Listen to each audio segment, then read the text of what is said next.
selon lui, reste une guerre d'usure. Mais après la reprise de Khartoum, l'armée a tué arbitrairement des habitants accusés d'avoir collaboré avec les forces de soutien rapide. Le haut-commissaire des Nations Unies aux droits de l'homme, Volker Turk, s'est dit horrifié. 7h05 sur Inter. L'avion est de moins en moins utilisé par certaines compagnies aériennes pour leurs voyages d'affaires. Conclusion d'une étude menée par le think tank européen Transport et Environnement qui a pris en compte 239 grandes entreprises mondiales et leur politique en matière de déplacement professionnel. Les résultats sont encourageants. En moyenne, les émissions de CO2 liées au voyage d'affaires ont baissé d'un tiers entre 2019 et 2023. Une bonne nouvelle qui cache tout de même, Sandy Dauphin, de grandes disparités. Sur les 36 entreprises françaises scrutées dans ce classement, il y a les mauvais élèves comme Sodexo, le géant du luxe LVMH ou encore l'équipementier Valeo.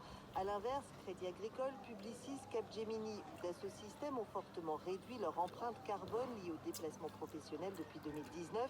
Pour Jérôme Duboucher, responsable aviation chez Transport et Environnement qui réalise ce classement, certaines habitudes prises pendant la crise Covid ont perduré. Notamment l'usage de la vidéoconférence, mais également le fait d'inciter à prendre davantage le train par rapport à l'avion. Un certain nombre de pratiques dans ces entreprises ont perduré après la crise Covid. Et les entreprises les mieux classées sont celles qui ont mis en place des pratiques avec des objectifs chiffrés pour baisser leur empreinte carbone liée au voyage d'affaires. Le Crédit Agricole s'est fixé un objectif de réduction de moins 30% à 2025 et on voit qu'il y a déjà des résultats puisque en 2023 ils avaient baissé leurs émissions de 44%. Google, Apple ou encore Bouygues font partie des 25 multinationales épinglées par ce classement.